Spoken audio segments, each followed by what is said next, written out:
नमस्कार दोस्तों। देखिए मित्रों, अपन पढ़ रहे हैं एनसीईआरटी सार संग्रह कक्षा 6 से लेकर के 12वीं तक का।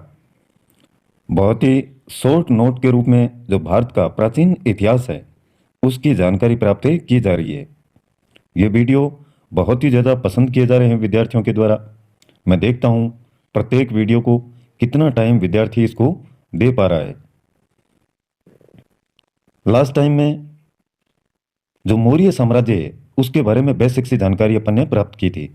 आज देखिए इसी में प्यारे मित्रों आगे दे रखा है आपका, आराम से देखेंगे। थोड़ा सा ये धुंधलापन है पीडीएफ की वजह से, इसमें कुछ सुधार किया भी नहीं जा सकता है क्योंकि ये पहले से पीडीएफ आपकी बनी हुई है। किस मौर्य दक्कन की विजय शासक ने प्राप्त की थी? यह आपके चंद्रगुप्त मौर्य ही हैं।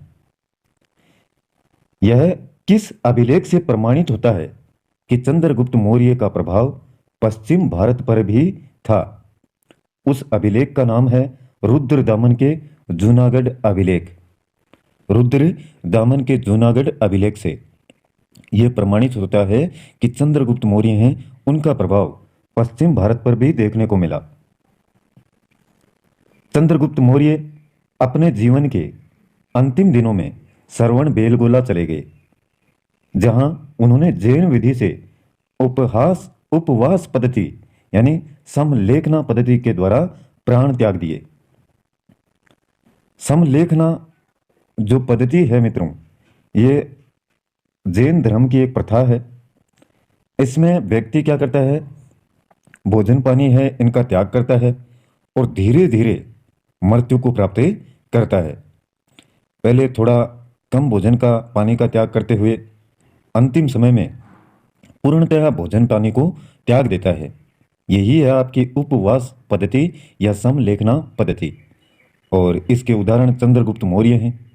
इन्होंने इसी विधि का प्रयोग करते हुए अपने प्राणों का त्याग किया था। मगध साम्राज्य में रज्जुक किसे कहा गया है? रज्जुक कहा गया है मित्रों मौर्य शासन में भूमि मापक अधिकारी को।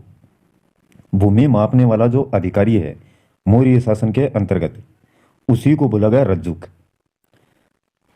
ब्राह्मी लिपि की प्रथम पहचान किस पर उत्कीर्ण अक्षरों से की गई?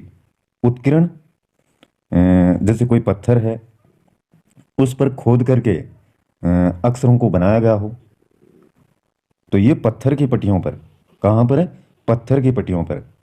सम्राट अशोक का शिलालेख शाहबाजगढ़ी से प्राप्त हुआ है और ये स्थान आपका पेशावर पाकिस्तान में है।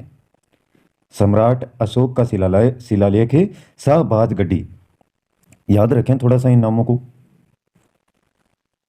अशोक के शिलालेखों में प्रयुक्त भाषा आपकी प्राकृत थी और अशोक के अभिलेखों के जो खोजकर्ता हैं उनकी डिटेल ये दी गई है, देखिए आप। अशोक के शिलालेख और उनके खोजकर्ता, और एक तरफ दे रखे हैं वर्ष। धौली अभिलेख ये किट्टो ने खोज की थी और 1837 में। बाबरू शिलालेख कैप्टन बर्ट ने 1840 में। बराबर वह नागार्जुनी गुफा इसकी खोज की थी हैरिंगटन ने 1785 में। ये पूछे जाते हैं, बहुत बार पूछे गए हैं कि बाबरू शिलालेख है उसके खोजकर्ता कौन है, कब खोजा गया। दिल्ली टोपरा, इस शिलालेख के खोजकर्ता कैप्टन पोलियर हैं, 1785 में इसको खोजा गया। दिल्ली मेरठ स्तंभ लेख पेड्रे टेपेंथलेर हैं, ये नाम दे रखा देखिए, पेड्रे टेपेंथलेर 1750 में। मानसेरा कैप्टन ले 1889 में। काल से शिलालेख जॉन फॉरेस्ट 1860 में। रोमेन देई फिहेरर 1896 में। फिहेरर एक जोगड़ अभिलेख है सर वाल्टर इलियट 1850 में। गिरनार शिलालेख लेफ्टिनेंट कर्नल टोड 1822 में। शाहबाजगढ़ी एक फ्रांसीसी अधिकारी के द्वारा इनकी खोज की गई 1836 ईस्वी में। इलाहाबाद स्तंभ लेख टी.एस. भट्ट 1834 में। मास की अभिलेख बिडेन ने 1915 में। निगाली सागर फिहरर ने 1895 में। इसके अलावा आपके रामपुरुआ है, यह अभिलेख कलाइन ने खोजा 1872 में। सारनाथ स्तंभ ऑरेल स्टाइन ने 1905 ईस्वी में। तो ये सारे के सारे आप एक बार इनको नज़रों से देखेंगे। सरसरी नज़र कहते हैं, उसी से आपको देखना है। कुछ ध्यान में रहेगा तो बहुत अच्छी बात रहेगी। मित्रों, अशोक ने बौद्ध होने के बाद भी हिंदू धर्म में आस्था नहीं छोड़ी, और इसका प्रमाण देव नाम में प्रियदर्शी यानी देवों का प्यारा उपनाम से इसमें मिलता है। देव मापिये प्रियदर्शी, देवों का प्यारा। प्राक अशोक ब्राह्मी लिपि का पता किस स्थान से चला? श्रीलंका के स्थित अनुराधापुर से। श्रीलंका स्थित अनुराधापुर से। सारनाथ स्तंभ का निर्माण अशोक ने करवाया था। भारतीय उपमहाद्वीप का प्रथम शासक कौन था जिसने अभिलेखों के माध्यम से शासनादेश जारी किए? वो भी आपका अशोक ही था। वह कौन सा स्तंभ है जिसमें अशोक ने स्वयं को मगध का सम्राट बताया है? बाबरू स्तंभ राजस्थान में है आपका। वह कौन सा स्तंभ जिसमें अशोक ने स्वयं को क्या बताया? मगध का सम्राट। ब्राह्मी लिपि में लिखे अशोक के शिलालेखों को सर्वप्रथम जेम्स प्रिंसेप ने पढ़ने में सफलता प्राप्त की थी। अशोक के किस अभिलेख से धम्म महामात्रों की नियुक्ति की सूचना मिलती है? 5वें बृहद शिलालेख से। एक है आपका गुर्जरा लघु शिलालेख, ये मध्य प्रदेश के दतिया जिले में स्थित है। गुर्जरा लघु शिलालेख। मौर्य काल में भूमि कर, जो कि राज्य की आय का मुख्य स्रोत था, किस अधिकारी द्वारा एकत्रित किया जाता था? सीताध्यक्ष द्वारा। सीताध्यक्ष द्वारा। मध्य प्रदेश स्थित सांची के स्तूप का निर्माण किस मौर्य शासक ने करवाया? अशोक ने। सांची के स्तूप का, और मध्य प्रदेश में स्थित है। मौर्य राजवंश के शासकों के सुदूर देशों से जैसे सीरिया एवं मिस्र के साथ राजकीय संबंध थे। दूसरे देशों से, सुदूर देशों। उत्तराखंड में सम्राट अशोक के शिलालेखों की एक प्रति कालसी स्थान से प्राप्त हुई। कालसी। प्रसिद्ध यूनानी राजदूत मेगस्थनीज भारत में किसके दरबार में आया था? चंद्रगुप्त मौर्य के। यूनानी राजदूत मेगस्थनीज भारत में चंद्रगुप्त मौर्य के दरबार में आया था। एक तरफ कुछ अधिकारियों के नाम दे रखे हैं और विभाग का नाम। सीताध्यक्ष कृषि विभाग का अध्यक्ष है, उसको कहते हैं। खानों का अध्यक्ष आकाराध्यक्ष कहलाता है, आकाराध्यक्ष। मुद्रा विभाग का प्रधान है, उसको कहते हैं लक्षणाध्यक्ष। व्यापारिक कर का जो प्रधान है उसको शुल्काध्यक्ष कहते हैं। पासपोर्ट विभाग का अध्यक्ष मुद्राध्यक्ष, और व्यापारिक मार्गों का अध्यक्ष संस्थाध्यक्ष कहलाता है। कुछ विद्यार्थी कह रहे थे सर ये कौन सी पुस्तक है? तो ये कोसमोस पब्लिकेशन दिल्ली है, एनसीईआरटी सार संग्रह। बाकी इसके पास जो इसकी जानकारी है वो मेरे पास में नहीं है। पीडीएफ है मित्रों मेरे पास में, कोसमोस पब्लिकेशन दिल्ली। कहीं पर अगर मिल जाए। एक विद्यार्थी ने कमेंट भी किया था कि सर ये मेरे पास में है, तो ये बहुत अच्छी बात है, बहुत ही शानदार पुस्तक है। मौर्य काल में व्यापारियों के संगठन को समभूत समुत्थान और संव्यवहारिक तथा व्यापारियों के नेता को सार्थवाह कहा जाता था। व्यापारियों के संगठन को समभूत समुत्थान और संव्यवहारिक तथा व्यापारियों के जो नेता हैं उनको सार्थवाह। आगे देखिए, इसको टॉपिक को कंप्लीट करते हैं आज। गुप्तचर व्यवस्था का प्रथम विस्तृत वर्णन अर्थशास्त्र में मिलता है। मौर्य काल की किस पुस्तक में जहाज निर्माण व नाविक गतिविधियों का वर्णन है? इंडिका मेगास्थनीज में। जहाज के निर्माण और नाविक गतिविधियां हैं उनका वर्णन मिलता है इंडिका मेगास्थनीज में। ये एक पुस्तक है। चंद्रगुप्त मौर्य अपने अंतिम समय किस धर्म के अनुयायी हो गए थे? जैन धर्म के। उन्हीं के अनुसार, उन्हीं के नियमों के आधार पर उनको मृत्यु भी प्राप्त हुई थी। अभी ऊपर पढ़ाया था आपको। कौन सा स्थान मौर्य काल में शिक्षा का सर्वाधिक प्रसिद्ध केंद्र था? तक्षशिला। गांवों के शासन को स्वायत्त शासी पंचायतों के माध्यम से संचालित करने की व्यवस्था का सूत्रपात मौर्यों ने किया था, मौर्य वंश ने।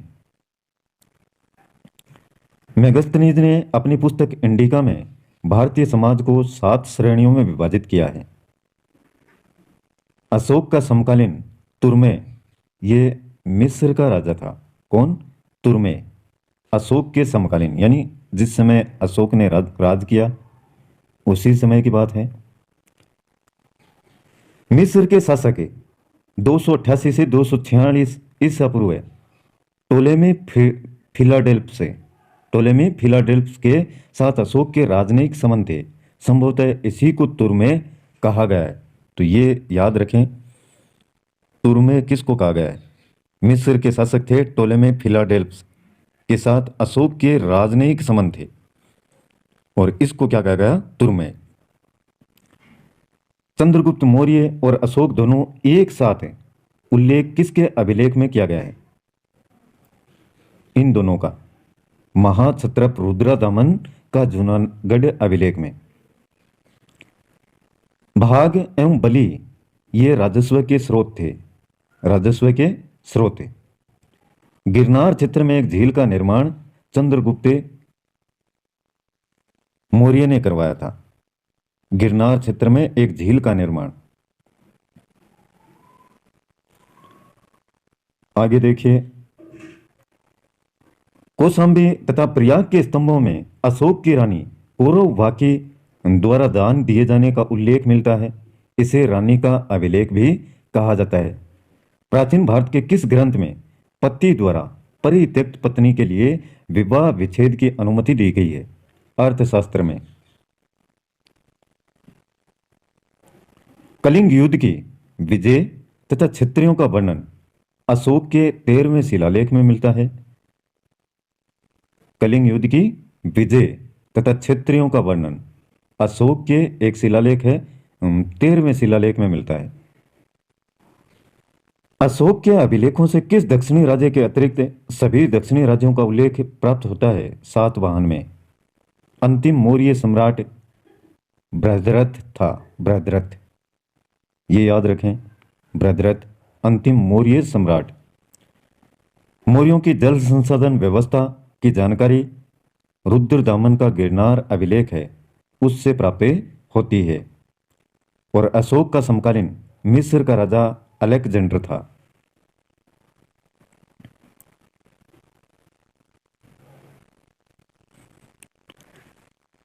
सेल्यूकस निकेटर जिससे चंद्रगुप्त ने अफगानिस्तान प्राप्त किया था, वह सीरिया बेबीलोन का शासक था। अशोक के पश्चात देवनामप्रिय की उपाधि दशरथ ने धारण की थी। अशोक की कुछ उपाधियां हैं और उनके स्रोत हैं। अशोक उपाधि मास की लघु शिलालेख से प्राप्त होती है। देवनाम प्रिय से अशोक राजा, ये गुर्जरा लघु शिलालेख है, उससे प्राप्त की गई। अशोक मौर्य रुद्रदामन का जूनागढ़ अभिलेख। प्रियदर्शी राजा बराबर गुहा लेख है, इससे प्राप्त की। प्रियदर्शी राजा मगध, यह आपकी बाबरू बैराट लघु शिलालेख से। प्रियदर्शी राजा, ये कंधार बृहद शिलालेख दीपवंश महावंश है। अशोक वर्धन आपकी पुराण से। राजा अशोक, ये नेट्टूर लघु शिलालेख से। नेट्टूर लघु शिलालेख। राजा अशोक देवनामप्रिय उद्गुलम लघु शिलालेख से। तो थोड़ा थोड़ा इसको ध्यान में रखेंगे। अशोक ने अपने पिता बिंदुसार के शासनकाल में किस क्षेत्र में विद्रोह का दमन किया? तक्षशिला। अपने ऊपर आश्रित बच्चों एवं पत्नी की समुचित व्यवस्था किए बिना भिक्षु बनने वालों के लिए किसने दंड का प्रावधान किया? कौटिल्य ने। खरोष्टी लिपि है, इसकी उत्पत्ति आरमाइक भाषा से हुई है, आरमाइक। कौटिल्य चंद्रगुप्त मौर्य हैं, उनके प्रधानमंत्री थे। मौर्य के पश्चात भारत की उत्तर पश्चिम सीमा पर किसका अधिकार हुआ? बैक्ट्रियन शासकों का। मौर्य शासन व्यवस्था में रूप दर्शक नामक अधिकारी का कार्य सिक्कों का परीक्षण करना था। वह मौर्य राजा जो अमित्र घात के नाम से जाना जाता था, बिंदुसार। मौर्य काल की मुद्रा देखिए अब। प्यारे मित्रों, इस काल में चांदी व तांबे के सिक्कों का उल्लेख मिलता है। मौर्य काल में चांदी के सिक्कों के 4 प्रकार थे: पर्ण, अर्धपर्ण, पाद और अष्टभाग। मौर्य काल में मिलने वाले सिक्कों के प्रकार, चांदी के सिक्कों के प्रकार पर्ण, अर्धपर्ण, पाद, अष्टभाग। और तांबे के सिक्कों के भी 4 प्रकार थे। मापक कहा गया, अर्धमापक, काकणी और अर्धकाकणी। अशोक ने अपने राज्याभिषेक के 8वें वर्ष यानी 261 ईसा पूर्व कलिंग पर आक्रमण कर उस पर विजय प्राप्त की थी। कई बार पूछ लिया जाता है, अशोक ने जो कलिंग पर आक्रमण किया कब किया था? 261 ईसा पूर्व राज्याभिषेक के 8वें वर्ष में, और उस पर विजय भी प्राप्त की थी। नेक्स्ट टॉपिक आपका है मौर्योत्तर काल। ये पढ़ेंगे नेक्स्ट क्लास में। मौर्योत्तर काल बहुत ही शानदार है। मौर्य काल के बाद की घटनाएं। तो एनसीईआरटी सार संग्रह ये लगातार पढ़ते रहें। थोड़ा सा मेरे को पता है आंखों में आपको जोर आता है देखने में, क्योंकि ये जो ब्लैक है ये पढ़ने में इतना आसान नहीं रहता है, लेकिन फिर भी कोशिश कीजिएगा, और कोशिश कर भी रहे हैं विद्यार्थी। आज का वीडियो पसंद आए तो मित्रों लाइक कीजिएगा, और थोड़ा थोड़ा हो सके तो अपने मित्रों के साथ में इसको शेयर भी कर दीजिएगा। आज के लिए बस इतना ही। कल फिर मिलते हैं एक नए वीडियो, नए टॉपिक और नई जानकारी के साथ में। तब तक के लिए जय हिंद, जय भारत।